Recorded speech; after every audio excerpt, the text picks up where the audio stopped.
Tafsir Al-Azhar karya Profesor Dr. Hamka, ayat 60 hingga ayat 63 dari surah An-Nisa.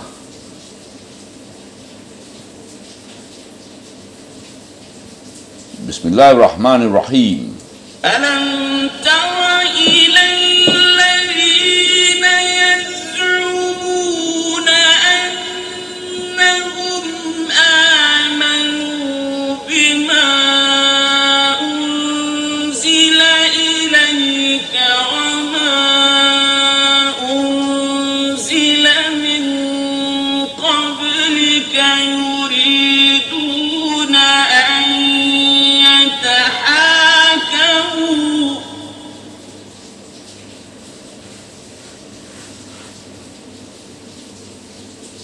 يريدون أن يتحاكموا إلى الطاغوت وقد أمروا أن يكفروا به ويريد الشيطان أن يضلهم ضلالا بعيدا. Ayat 60. Tidakkah engkau lihat kepada orang-orang yang berkata bahawa mereka telah beriman dengan apa yang telah diturunkan kepada engkau dan apa yang diturunkan sebelum engkau, padahal mereka meminta hukum kepada tagut, sedang mereka sudah diperintah supaya jangan percaya kepadanya. Dan inginlah syaitan hendak menyesatkan mereka sesat yang sejauh-jauhnya.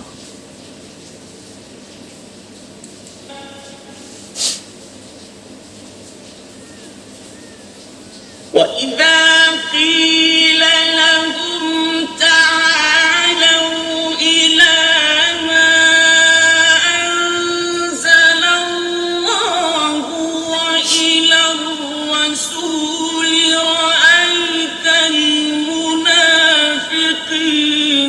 يَصُدُّونَ عَنكَ صُدُودًا.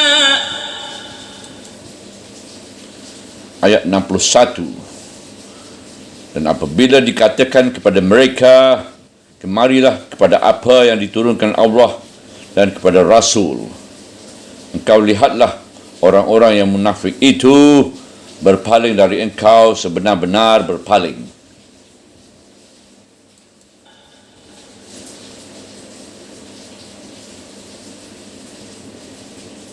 فكيف إذا أصابتهم مصيبة بما قدمت أيديهم ثم جاءوك يحلفون بالله إن أردنا إلا إحسانا وتوفيقا.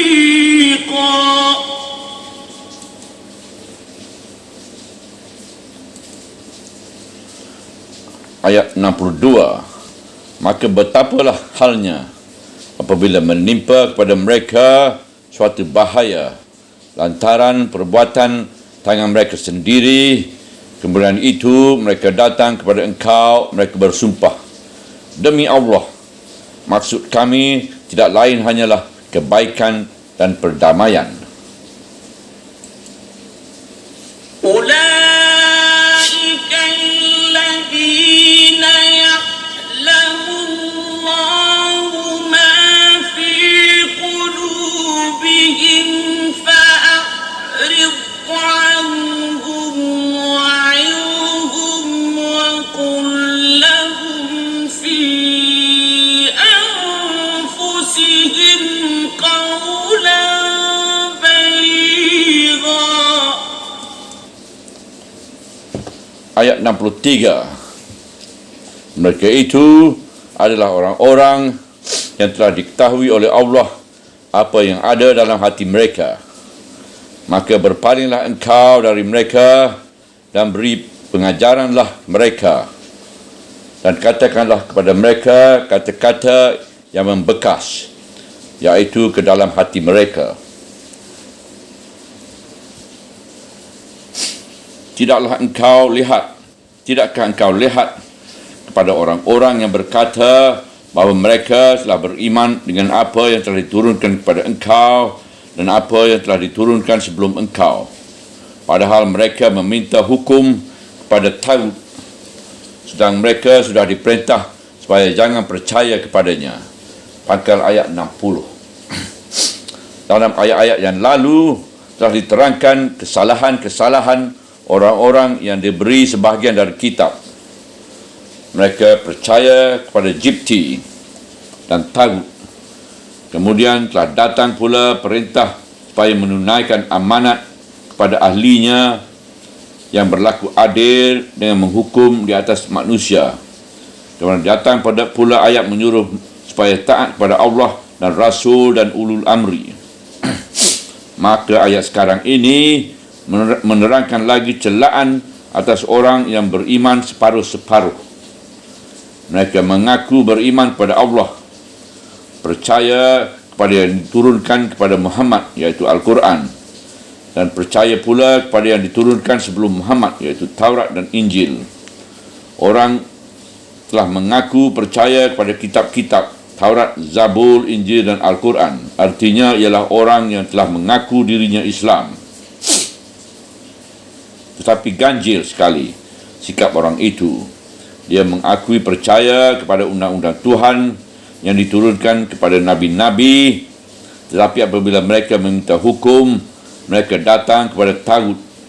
Tegasnya mereka tinggalkan peraturan Allah dan mereka pakai peraturan atau undang-undang buatan manusia yang berlaku sewenang-wenang.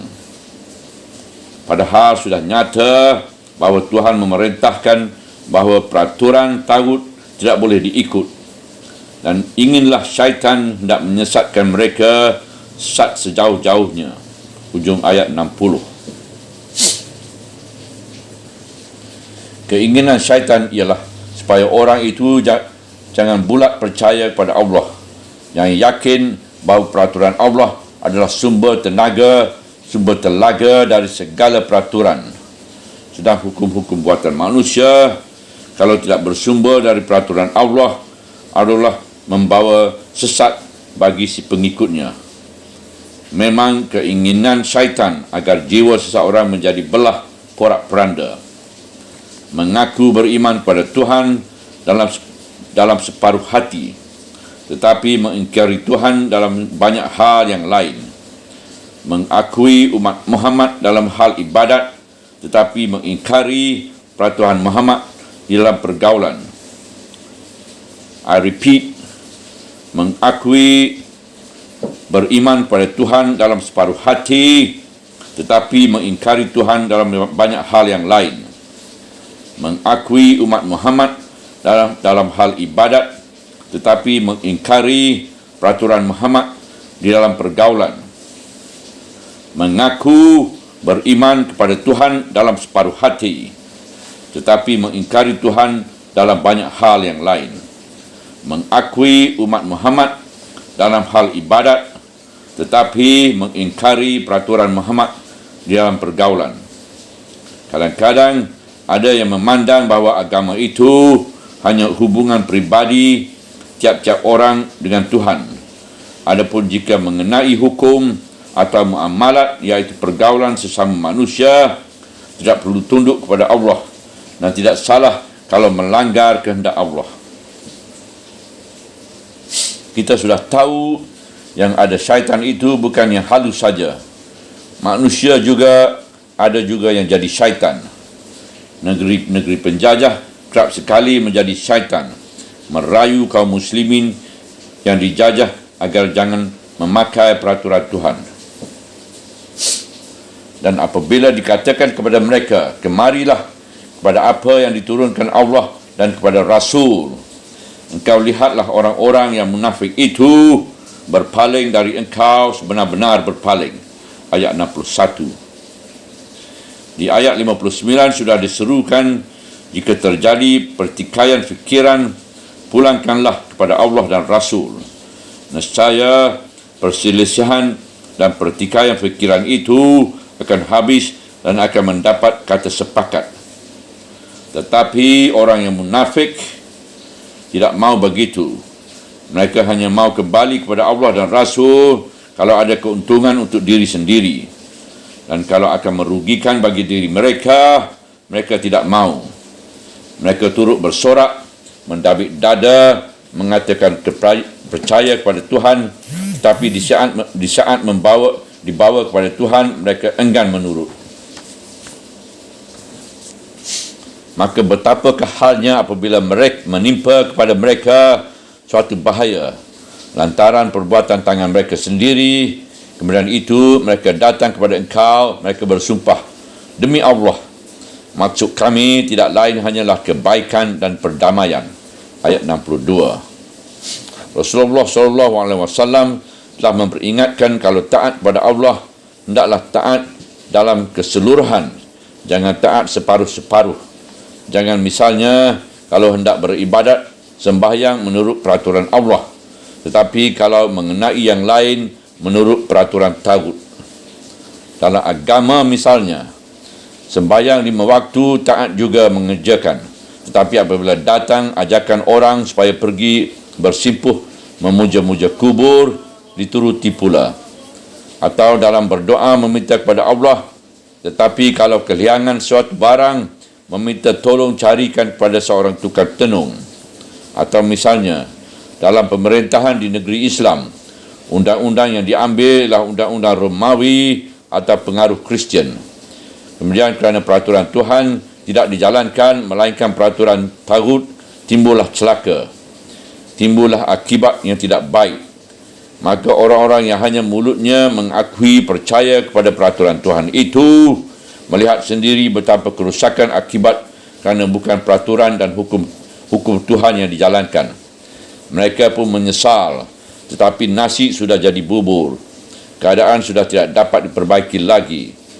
Ketika itu mereka datang kepada Nabi, mencuci tangan, membersihkan diri dan bersumpah bahawa maksud mereka adalah baik. Maksud mereka adalah mencari perdamaian, supaya jangan banyak perselisihan. Mereka menanggung, jangan sampai ada selisih. Mereka telah berani membekukan hukum Allah. Tidak mereka insafi bahawa itulah yang membawa selisih dan sengketa. Mereka itu adalah orang-orang yang telah diketahui oleh Allah apa yang ada dalam hati mereka. Pangkal ayat 63. Meskipun bagaimana mereka membersihkan diri, tak mengelakkan tanggungjawab dari akibat perbuatan yang telah dimulai dengan niat salah. Sebab jiwa mereka sudah lama menjauh dari kepercayaan akan kebenaran peraturan Tuhan. Apapun alasan yang dikemukakan, namun Tuhan tahu apa yang sebenarnya dalam hati mereka. Penglihatan Tuhan menembus sampai ke dalam batin. Oleh sebab Tuhan bersabda kepada Rasulnya, maka berpalinglah engkau dari mereka. Maksudnya hendaklah Rasul memperlihatkan dalam sikapnya bahawa perbuatan mereka itu beliau salahkan. Sekali-kali jangan nampak pada Nabi sikap memberi maaf atau misalnya tidak mengapa kerana sudah terlanjur. Kerana kalau Rasul sedikit saja menunjuk muka manis pada mereka, meskipun secara siasah untuk menarik, mereka tidak juga akan insaf bahawa langkah yang mereka tempuh itu adalah kesalahan besar. Sebab sudah terang bahawa sikap atau roman muka beliau akan tetap jadi pedoman mereka. Nescaya kalau mereka lihat muka beliau tidak berubah, mereka akan berkata kepada teman-teman mereka, beliau tidak marah, masih senang saja beliau melihat kita. Setelah memperlihatkan muka yang demikian sehingga mereka insaf, barulah datang perintah Tuhan yang kedua kepada Rasul SAW, dan beri pengajaranlah mereka. Sesudah menunjukkan muka yang tidak senang itu, barulah masukkan pengajaran diinsafkan mereka atas kesalahan perbuatan mereka, bahawasanya peraturan Tuhan hendaklah ditaati 100%. Jangan dicampur aduk dengan hukum tagut yang membawa kesesatan. Kerana kalau sedikit saja berbelok di permulaan jalan, akibat yang ujung akan jauh sekali daripada tujuan benar. Dan katakanlah kepada mereka kata yang membekas ke dalam hati mereka. Ujung ayat 63. Kata-kata yang membekas sampai ke dalam hati sanubari, tentu saja kata-kata yang oleh yang mengucapkannya keluar dari lubuk hati sanubari pula. Qaulan baligan, artinya kata yang sampai ke dalam lubuk hati, iaitu kata yang mengandung fasyahat dan balagat, kefasihan berkata-kata dan memilih butir-butir kata adalah keistimewaan seorang pemimpin. Apatah lagi Rasul sallallahu alaihi wasallam, selain pada menerima wahyu yang penuh dengan fasyahat dan balagat. Itu sebabnya maka Musa alaihissalam ketika mulai menerima pelantikan Tuhan sebagai menjadi rasul, menyatakan terus terang kepada Tuhan bahawa dia tidak ahli dalam memilih kata-kata. Lidahnya agak kelu bercakap. Sebab itu maka kadang-kadang dia cepat marah, sehingga Fir'aun pun pernah mencemuhkan kekurangan beliau itu. Lihat ayat 52 dari surah 43 surah Al-Zukhruf. Itu sebab dia diberi pembantu utama oleh Tuhan, iaitu saudaranya Harun. Maka Nabi kita Muhammad sallallahu alaihi wasallam yang berdiam di masa mudanya di negeri Mekah, tempat berkumpulnya kabilah-kabilah Arab tiap tahun, mengertilah beliau pelat lidah tiap-tiap persekutuan Arab.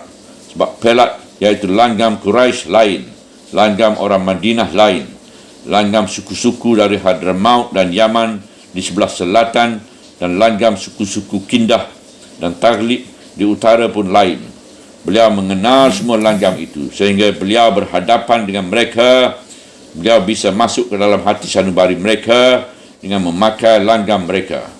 Tetapi sebagai langgam memersatukan ialah langgam Quraisy yang telah ditentukan Tuhan menjadi dasar, iaitu standard umum bahasa Arab sampai sekarang ini, dengan dipilihnya menjadi bahasa wahyu. Di zaman kita ini pun, kerana perbezaan daerah, terdapat juga perbezaan langgam di antara bangsa Arab. Lain langgam Yaman, lain langgam Hijaz, lain Hadramaut, Najd, Syam, Mesir dan Afrika Utara. Tetapi bahasa Al-Quran tetap menjadi bahasa mempersatukan mereka. Malahan kita bangsa-bangsa pemeluk Islam yang bukan Arab pun dapat bercakap dengan mereka dalam bahasa Al-Quran sebagai mempersatukan itu, yang kadang-kadang bagi mereka pun mengagumkan. Maka dalam ayat ini Tuhan menyuruh nabinya khusus dalam meladani orang-orang yang lemah iman, ragu-ragu, fikiran bercabang itu, hendaklah diberi ajaran kepada dengan memakai kata-kata yang berbalaghah. Hal ini bukanlah supaya Nabi lebih dahulu belajar ilmu balaghah kepada ahli syair atau belajar ilmu retorika kepada ahli-ahli pidato yang lain-lain. Sebab dengan tuntunan wahyu dan ilham, kitab dan hikmah, Rasulullah SAW itu sendiri sudah menjadi sumber telaga balaghah.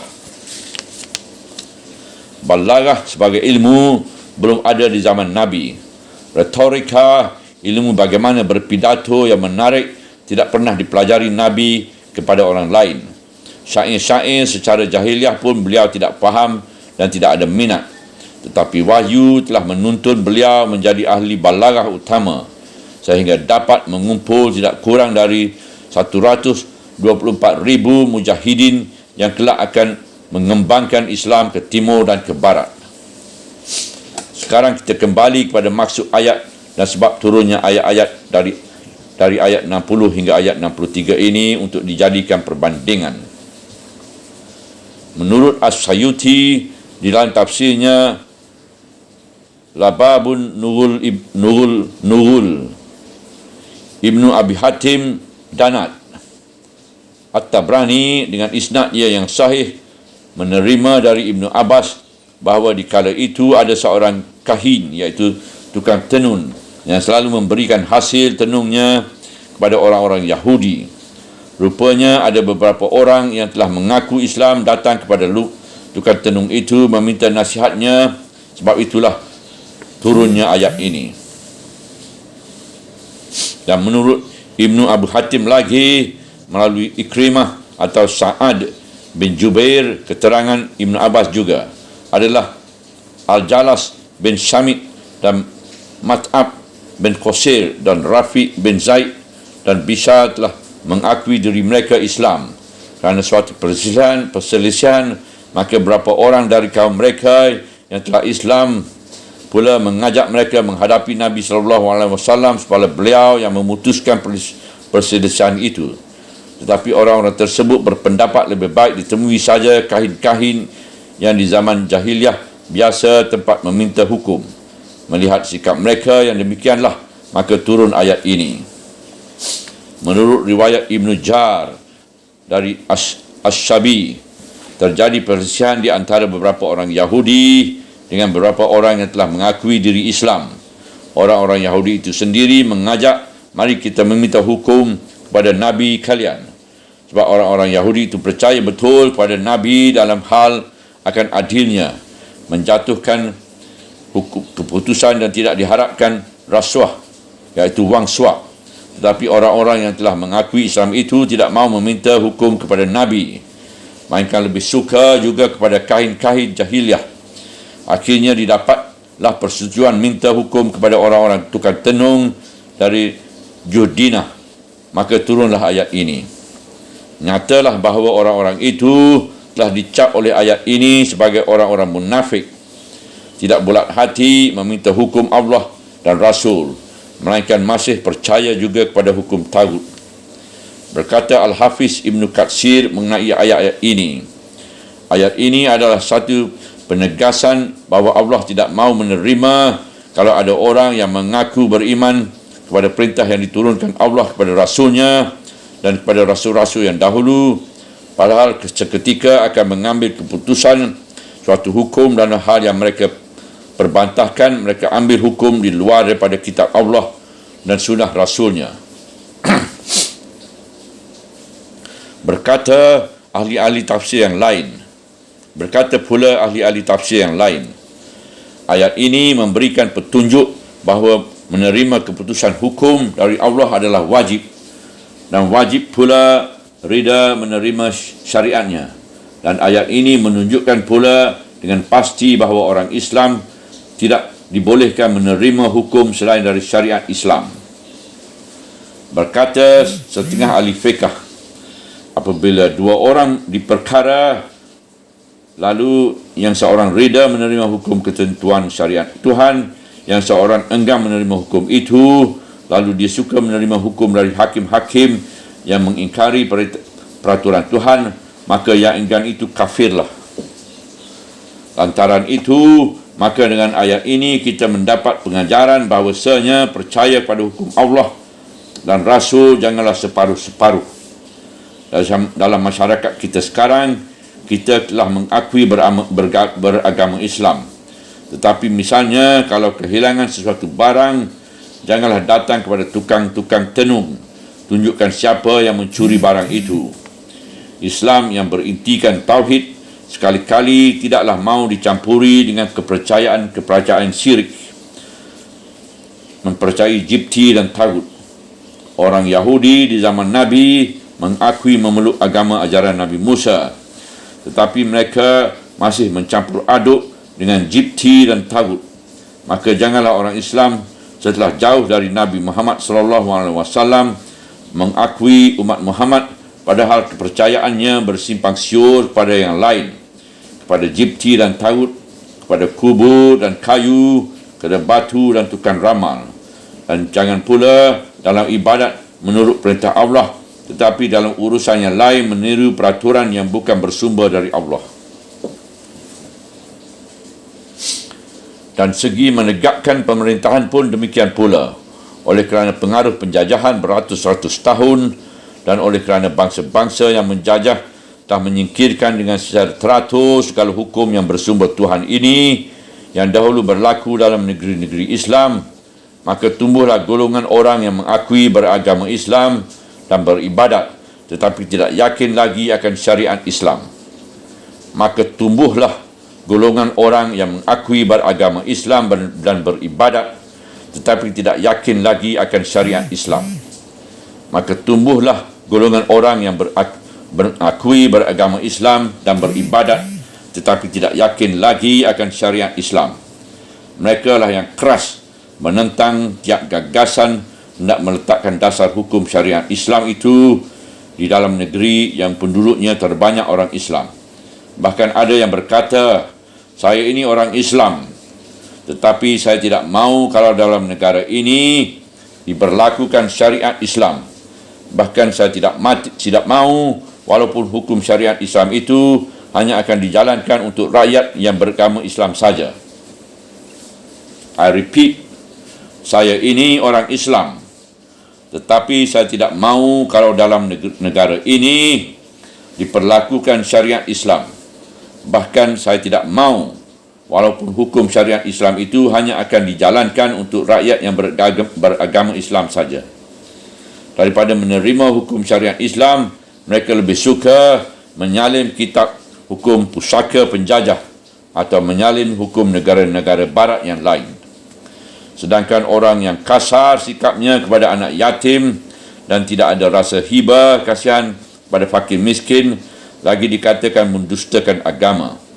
Sedangkan orang yang sembahyang kerana hanya mengambil muka kepada masyarakat lagi dikatakan akan merasakan siksa neraka wailun. Apatah lagi orang yang sembahyang menyembah Allah tetapi menolak hukum-hukum Allah. Rangga satu ayat lagi, iaitu di ayat 65 akan kita baca penegasan Tuhan dengan sumpah bahawa orang yang tidak mahu menerima tahkim dari Allah dan Rasulnya tidaklah termasuk orang yang beriman. Walau shalla, walau sa'ama, walaupun dia sembahyang, walaupun dia puasa. Walau sholat, walau sa'ama, walaupun dia sembahyang, walaupun dia berpuasa. Subhanallah, walhamdulillah, wala ilaha illallah, wallahu akbar, wala hawla wala quwata illa billahil aliyyil azim, wala hawla wala quwata illa billahil aliyyil azim, wala hawla wala quwata illa billahil aliyyil azim.